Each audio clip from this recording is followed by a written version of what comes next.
Hi, I'm Randy Guy, County Commissioner President, St. Mary's County, Maryland, and you're listening to the Maryland Association of Counties Conduit Street Podcast, the source for news and notes on Maryland policy and politics.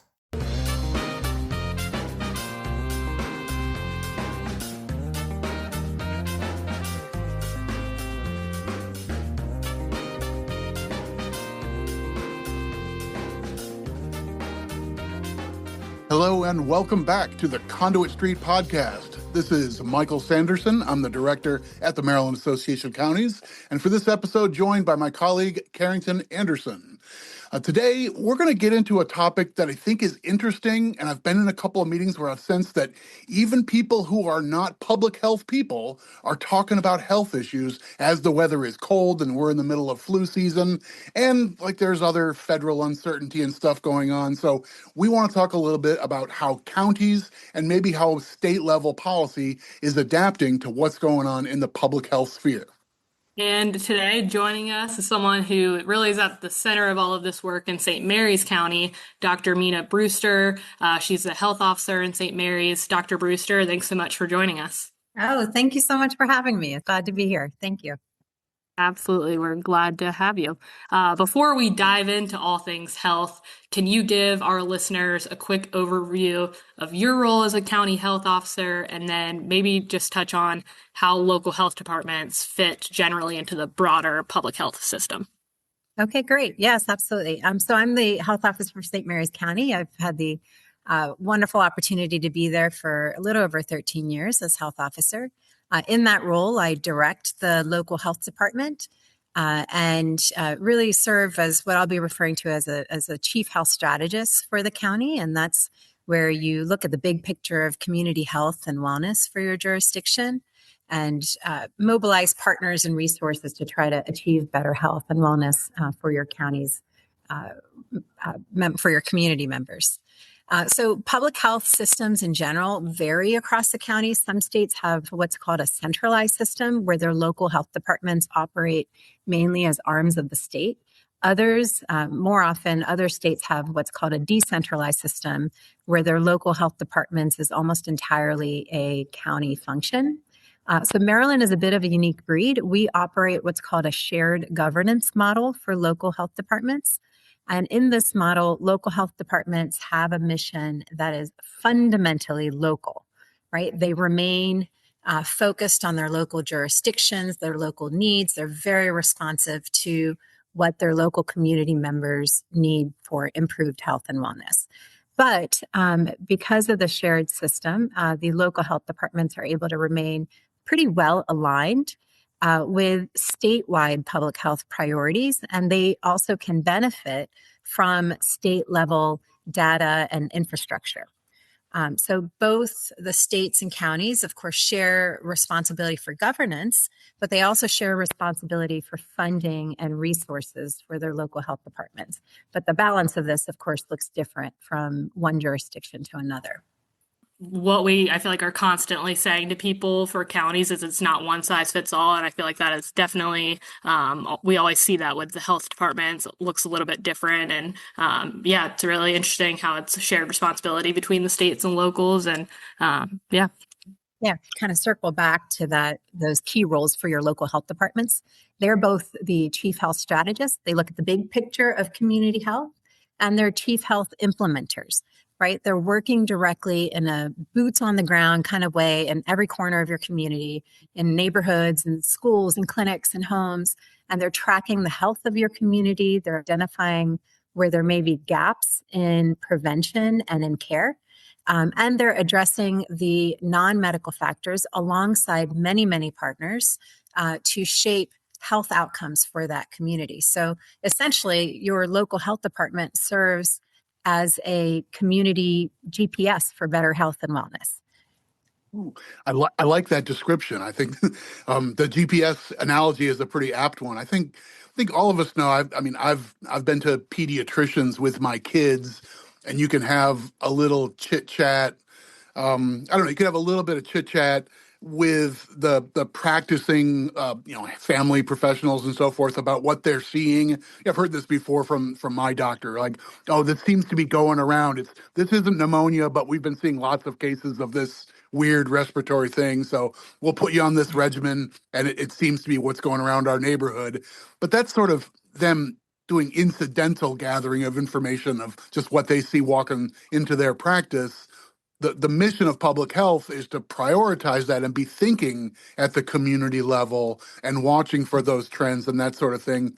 I think most of America understands the mission of public health better now than before 2020 for kind of obvious reasons. Is that fair? Oh, for sure, for sure. And I think your example is a great one, Michael, about how your individual physician gathers the data at their fingertips, which is through their patients.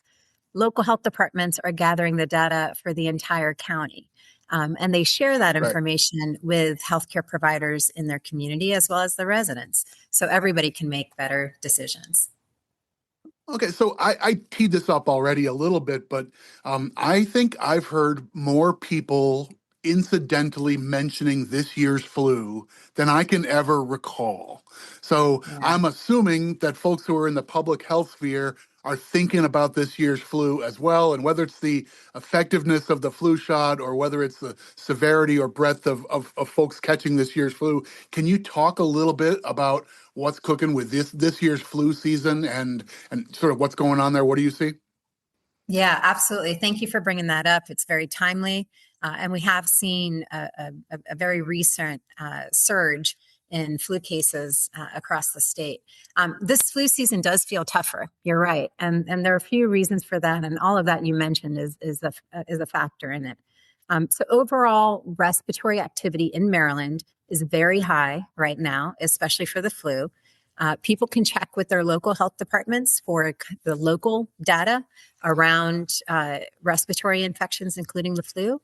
They can also check with the state health department, the Maryland Department of Health, or MDH, respiratory virus dashboard, to see circulating levels across the state and how they may be impacting ERs and hospitals across the state. So right now, we're seeing a type of flu which historically tends to cause more severe seasons, especially for people at higher risk, like older adults and younger children.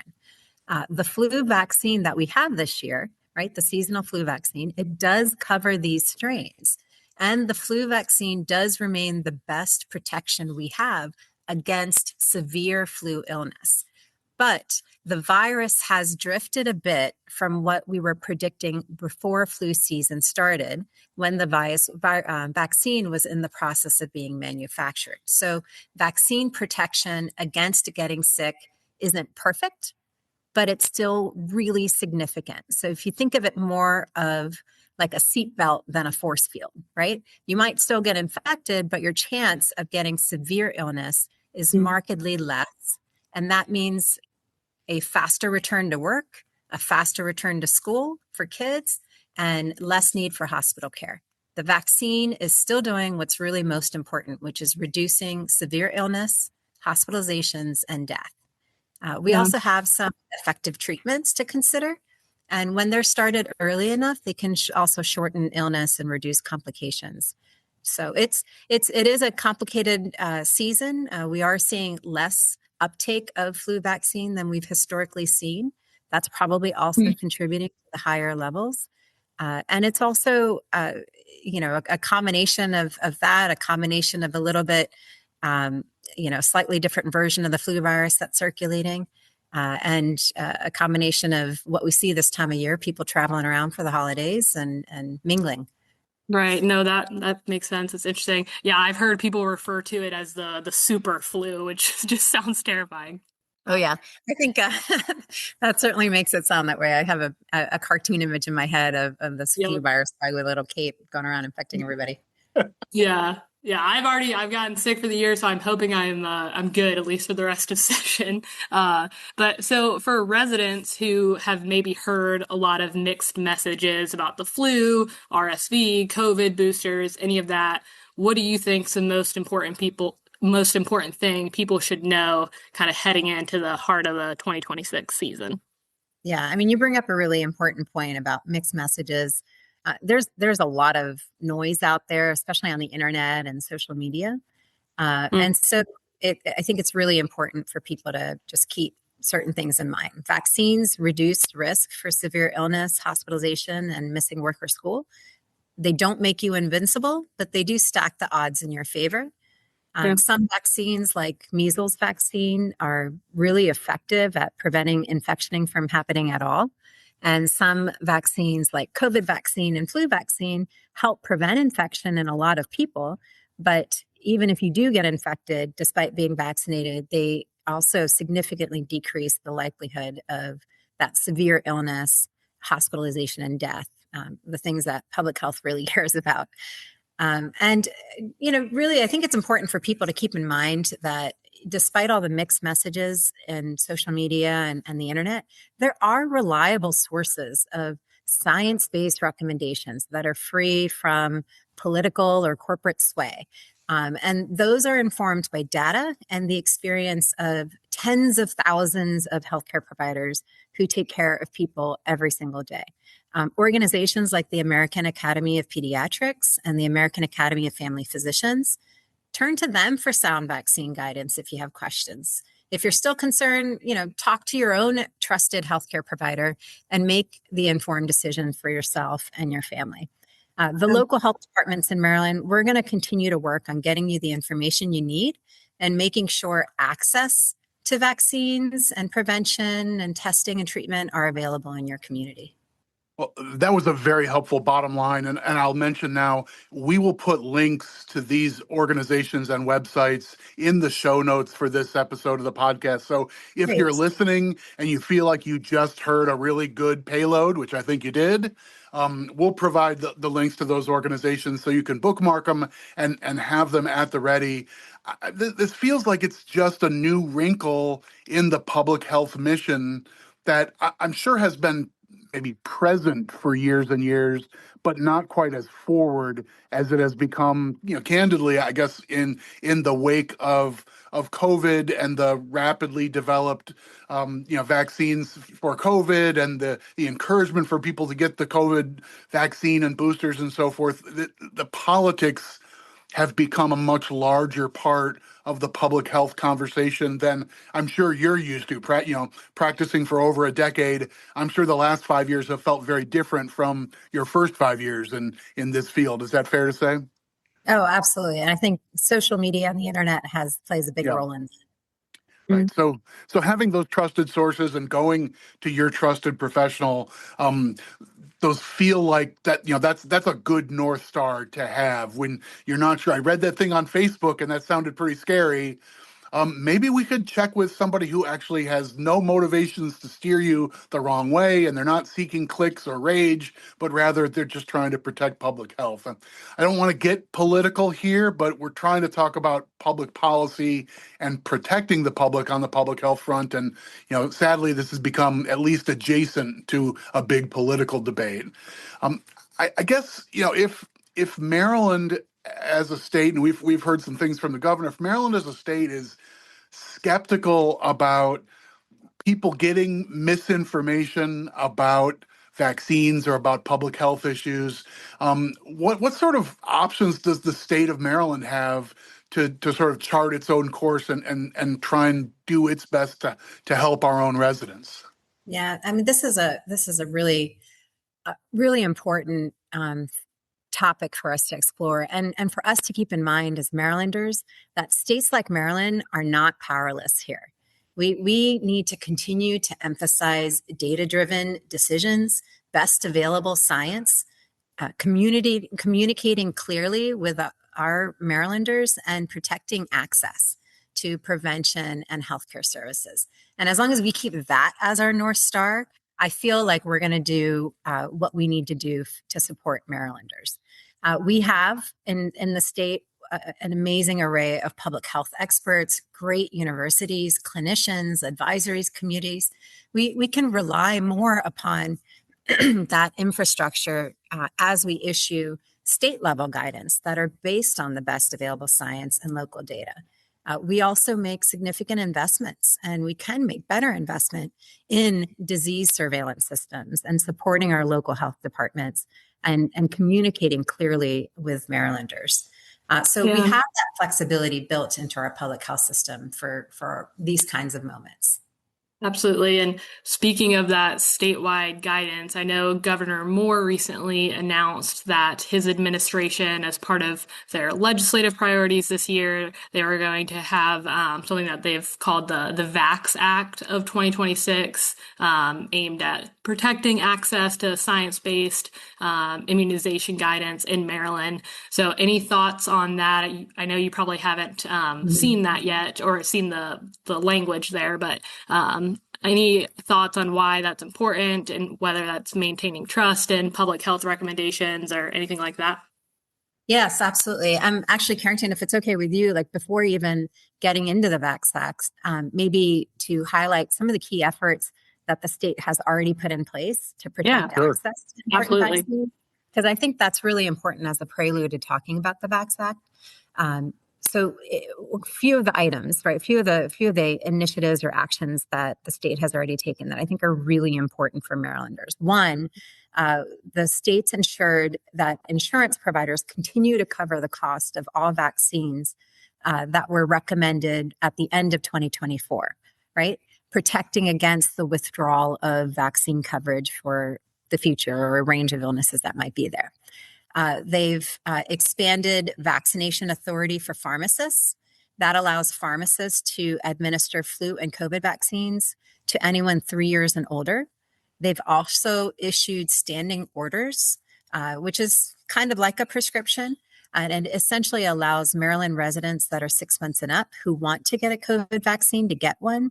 They've issued a second standing order for babies. There's been a lot of conversation about hepatitis B vaccine for babies at the national level. And so Maryland was protecting against any changes to remain science-based by allowing the babies to get hepatitis B vaccine. And then Maryland has, since 1994, Maryland has been operating the Vaccines for Children's program, and that's designed to remove cost as being a barrier to vaccination. So it allows physicians and local health departments that are operating within, that are enrolled in that Maryland Vaccines for Children program to provide all the routinely recommended vaccines for free for children 18 years old and younger who meet certain criteria, like being uninsured. And then more recently, actually just pretty much this month is when we're starting to roll it out in local health departments. The state launched the Maryland Vaccine Program, and that works with all 24 local health departments in Maryland. So so we can order and provide the state purchased vaccines for free to uninsured or underinsured adults in our communities. So all of this happened before the VAX Act it was proposed. And really what the VAX Act does is it allows the Secretary of Health to make recommendations for vaccines that are based on some of those medical authorities that I referenced earlier, like the American Academy of Pediatrics, the American Academy of Family Physicians, the American College, I should say, of Obstetricians and Gynecologists. So we're keeping vaccine recommendations in the state based on science and the best available evidence we have. Great. And a good flag too about kind of how Maryland has been leading in this way for a long time, especially maybe even with the underinsured or uninsured for getting that access to vaccines. Absolutely. Right. I really appreciate that run through. Actually, I just learned a bunch of things in that little rundown. So I'm sure our listeners did as well, and that's why they tune in for this pod. So I'd like to shift gears a little bit. We had a secondary motive for bringing you on the podcast, and I'll set the stage a little bit. Talking about MACo as an organization, I think one of the things that is our strength is when we bring jurisdictions together at conferences and events, and we do a symposium every fall on a big public topic and that sort of thing, but we try and highlight best practices and innovation that's happening at the county level. I think that's one of the most important things for an organization like ours is, hey, Washington County is killing it with this project. You should learn about it, and maybe you can do the same thing back home or adapt the same ideas. So I love that flavor of best practices and exposing and highlighting them. We had a MACo president a number of years ago say she wanted to create an awards program to basically recognize and honor jurisdictions who are doing a great job with something. So that's evolved over time. It's now a joint project with the University of Maryland and their School of Public Policy. But at the end of every year at our winter conference, we highlight a program from a large jurisdiction and one from a smaller jurisdiction and sort of bring those folks up on stage and talk about the cool thing that they're doing. Typically, these are one-of-a-kind, innovative, clever, or sort of outside-the-box offerings. And this year, back in December, we had a number of leaders, including you, from St. Mary's County to talk about the health hub in St. Mary's County. So I'm really interested in having you share with our listeners a little bit about this effort and why, when we all got together to pick from a bunch of worthy nominees, folks said, this is a great program. People should hear about it. Well, thank you so much. And oh my goodness, we are just so honored and just so thankful to MACo, to everybody that was reviewing projects under consideration, and really to the larger network of partners in Maryland. I mean, so much of what we do in St. Mary's County, we're learning from other jurisdictions, and we're hopeful that other jurisdictions can turn to us to hear what we're doing and maybe apply that to what their needs may be in their jurisdiction. So thank you very much. I mean, the recognition is very much appreciated by the many partners that have been a part of the Health Hub effort here in St. Mary's County. So essentially, we call it the Health Hub. It's essentially a centralized place where people with many different needs, complex needs sometimes, can get help quickly, respectfully, and oftentimes for free. We saw in St. Mary's County too many of our community members cycling through emergency departments, jails, fragmented community support systems, and there were really limited or not robust long-term solutions. Right, we had limited long-term solutions for our community. Many residents also, they just didn't know where to turn. Their kid was having a crisis issue. They didn't know what to do with that. They couldn't get into the systems of care that were present because of long waits or because they just didn't know about them.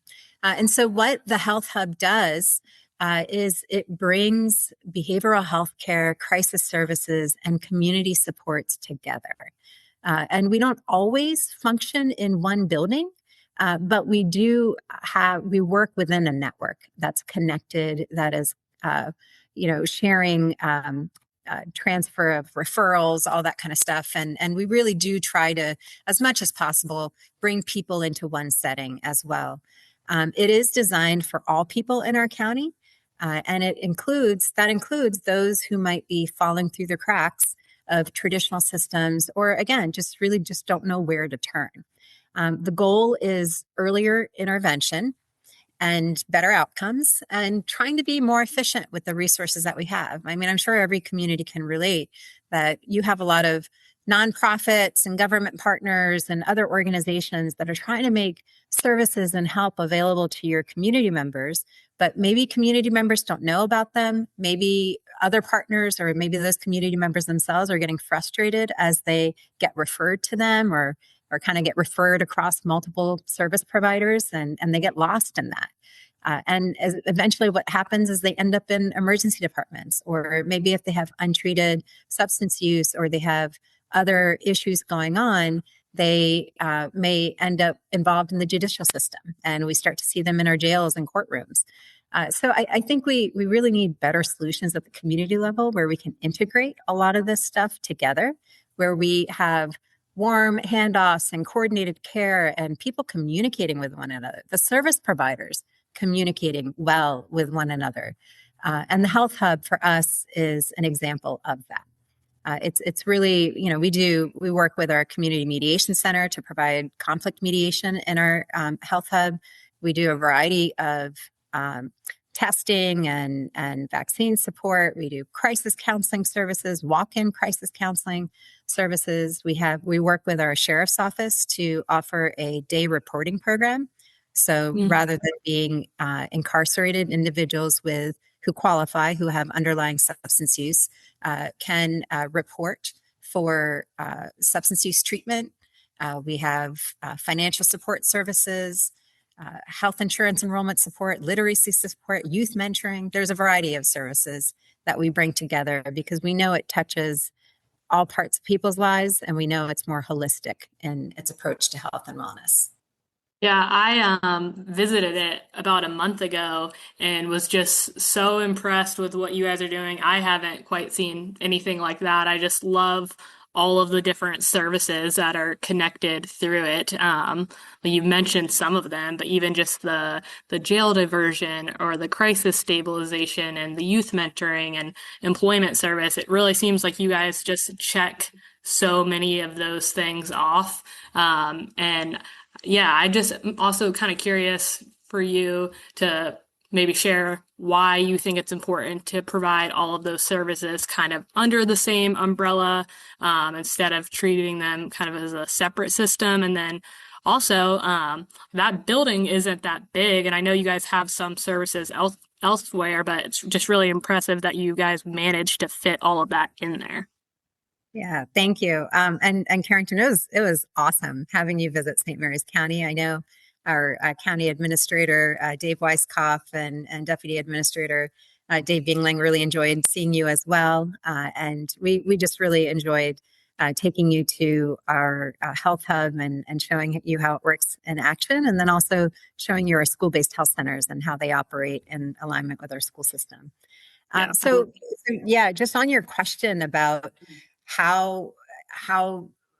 why it's important that all this is working together, right? Why is this kind of model important? I think it's a reflection of the way public health approaches health and wellness, right? That it's not about, people aren't living in silos, right? Their health isn't broken into silos. Their lives aren't broken into silos. So why should our services be broken into silos? Why should we be operating in such a disconnected way in communities when we're trying to serve our community members?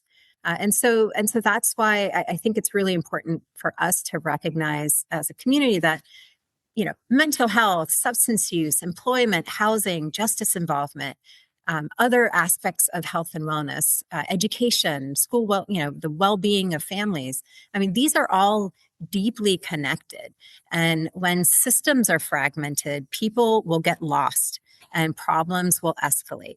And then those escalations will overburden things like our health and hospital delivery systems and our judicial systems.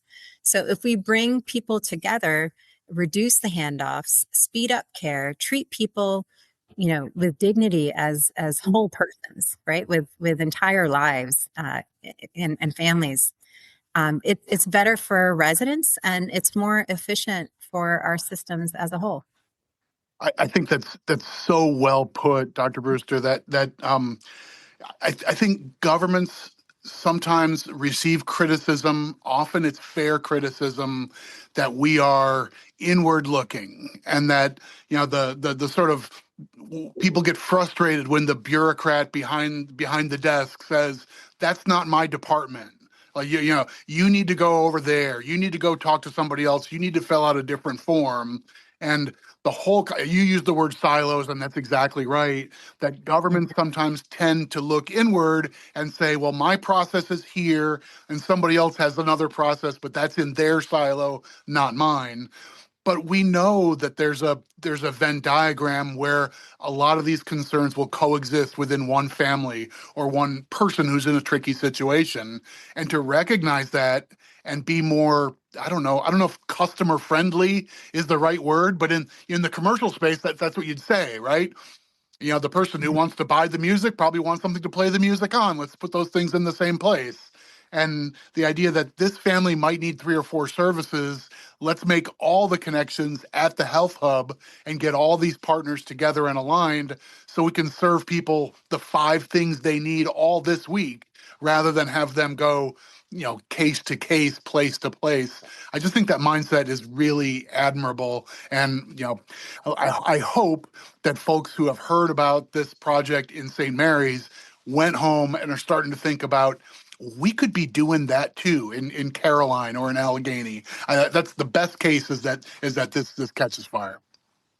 Yeah, well, thanks, Michael. And you make really great points there, and I appreciate you mentioning the Venn diagram thing, because that is really how we who work in public health, how we tend to look at community, is that there's all these overlapping factors that influence health and wellness, that either are risk factors for poor health or poor wellness, or are protective factors and promote health and wellness. And when we try to solve health and wellness related problems for a community, we have to look at all of those overlapping circles in the Venn diagram. And we have to engage all of those public and private partners who are part of those circles, so that we're doing it justice, right? We're doing our community members justice, and we're really looking at the whole perspective, considering all the factors involved.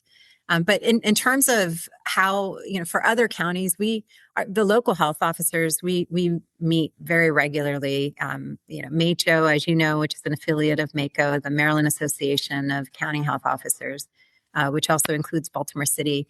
That organization is a key way where your local health officers leading your local health departments and your local health department personnel are connecting with one another and learning about other counties. I mean, just earlier this week, we did a site visit to Allegheny County, and the Southern Maryland health officers went up to Allegheny County to visit with the Allegheny County Health Department.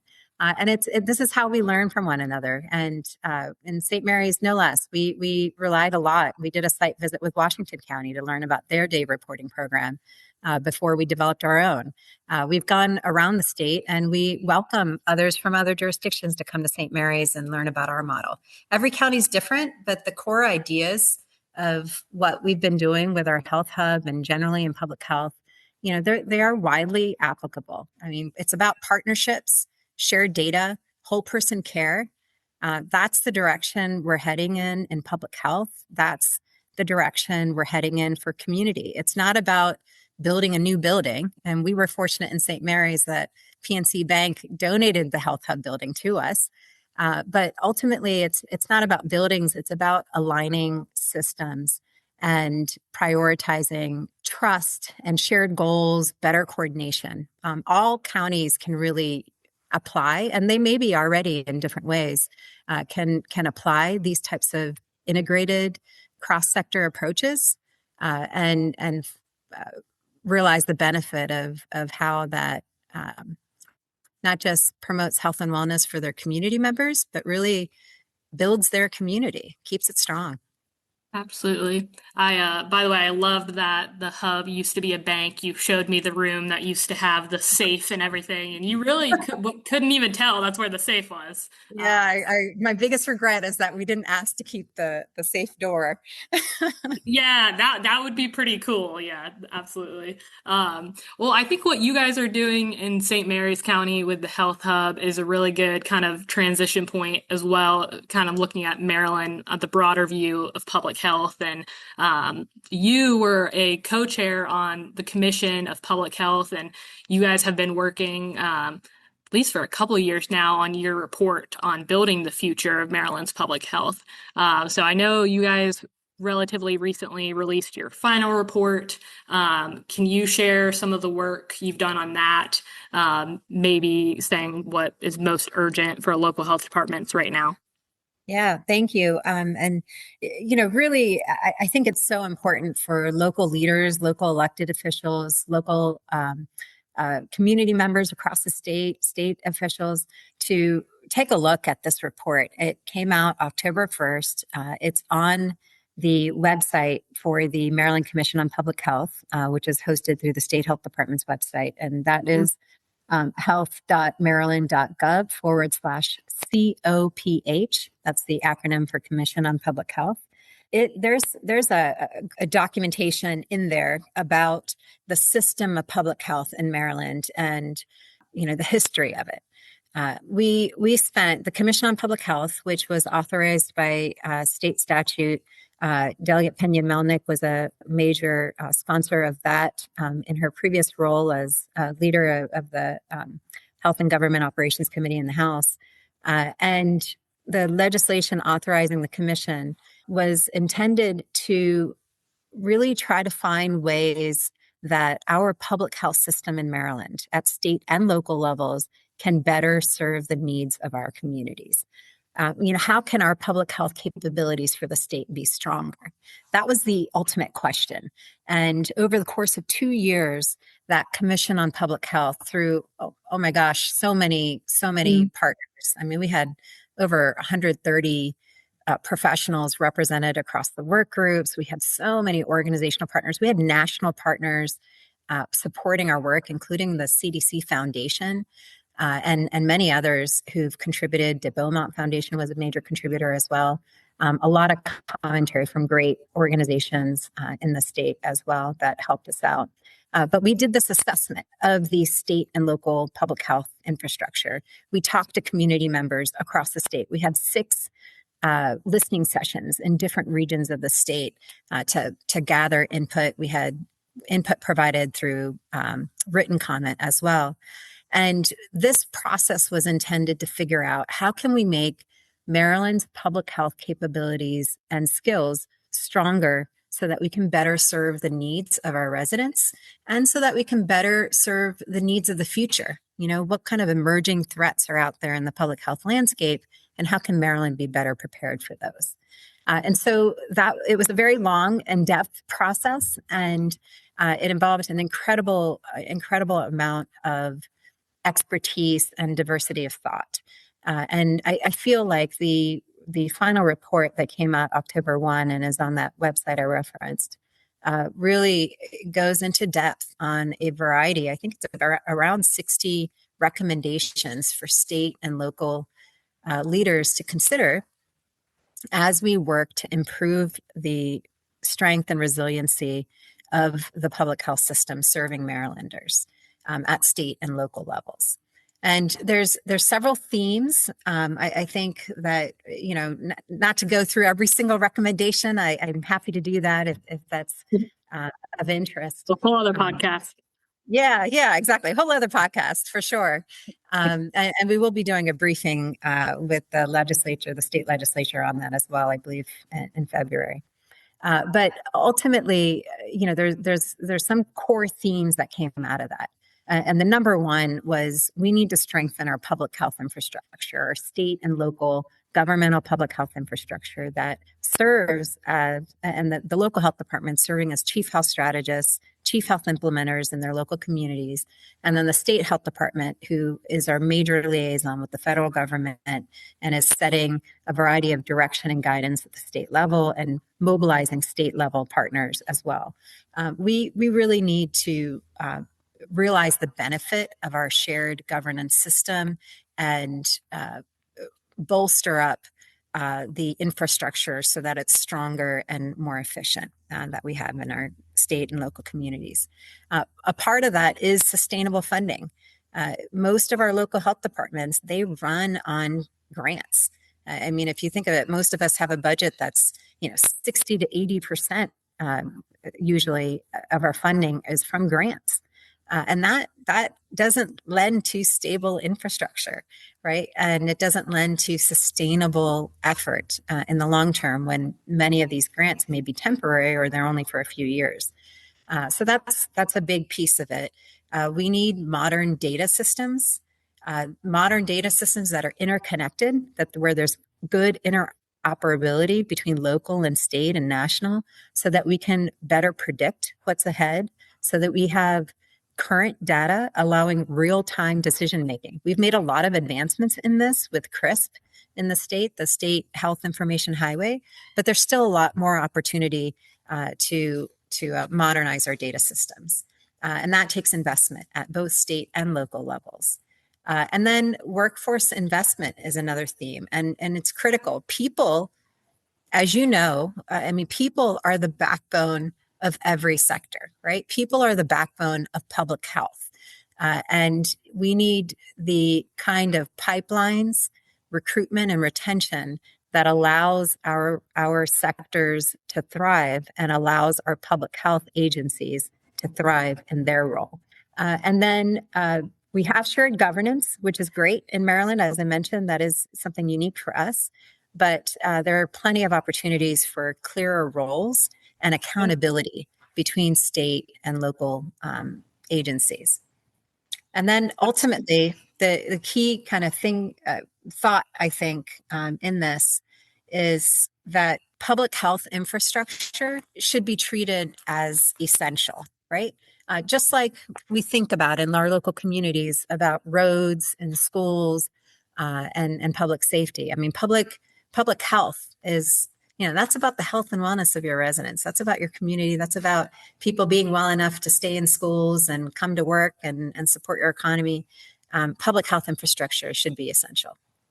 And we'll make sure to link that report also in our podcast notes. And I know, I think it's on our blog as well, but definitely need to keep talking about this and make sure local, state elected officials are aware of it to keep discussing those recommendations as well. There's a lot more that we can do in Maryland. And I just really appreciate how thorough the commission was, how thorough you were, and all the time that you put into it because, it was definitely a lot of work and time commitment on your part when especially local health departments are always kind of being asked to do more with less. So definitely really appreciate that. And I'm just really glad to have you on the podcast and walking us through local innovation that you all do and how that's been just connecting to the greater public health conversation. So something that I want to ask you that I always think is kind of fun is, and I know there's a lot that keeps health officers up at night. So why don't you tell me what keeps you up at night as a local health officer, and then you can end it with something positive too. What gives you optimism in Maryland? Yeah, that's always a fun question because there's some of it is so about the times, right? Absolutely. But I would say not just for me, I think a lot of health officers would probably agree. Is what keeps us up at night is knowing how fragile some of our systems can be, and the needs that we still have to strengthen these systems so that we're better prepared and able to respond in a timely way to whatever public health threats are coming at us. And I think it's important for us at local levels when we have instability in our funding or when we've had long-standing disinvestment really in our systems, that we end up with fragile infrastructure. That's the root of it. That's really why, that's part of what the task of the commission was, to figure out how to bolster up the public health infrastructure so that we're stronger. And so yes, this is something that is definitely on our minds and certainly keeps us ruminating at night, probably. What gives me hope, though, to end on a positive note with this, is local, right? What really gives me hope is that we have this incredible ability to be creative, innovative, to collaborate in local communities. And we're on the ground. And like I wasn't kidding when I said, in every corner of the community earlier. That's how your local health departments function. We're in households, we're in schools, we're in neighborhoods, we're walking streets. Really boots on the ground. We are really boots on the ground. And because of that, we have this incredible understanding of the community and many different aspects of it, not just the health and wellness part that we might be more directly addressing, but a lot of those non-medical factors. We're keeping our eye on that as well. What I've seen in local communities is incredible. Definitely in St. Mary's County, I've seen examples of this in all counties across the state, is how partners come together and they innovate and they collaborate. It's incredible to see that local magic happen. So that's what gives me hope. I'm optimistic because counties are stepping up and they're leading. That's a really good place to land the plane for this conversation, and to leave us with a sense of optimism and that sense of collaboration and so forth. So, thank you so much, Dr. Brewster, for joining us for this podcast, and more importantly, thank you for what you do every day. You and your colleagues serving in public health. You're physicians and medical professionals and have a lot of training and expertise and have chosen this line of work because of the mission. And anybody who's listened to this podcast, I think now has a greater sense of appreciation of the debt we owe to folks like you. So thanks very much for joining the podcast. And for sharing all that. We will wrap up the episode of the Conduit Street Podcast here, and thank you all for listening. If you enjoyed this episode, you're probably going to want to get all of them in the future, so go ahead and subscribe. That way, each episode will be sent right to the device of your choice. Leave that 5-star rating. You know you want to do that. So on behalf of Dr. Meena Brewster and my colleague Karrington Anderson, this is Michael Sanderson from MACo, and we will talk to you soon.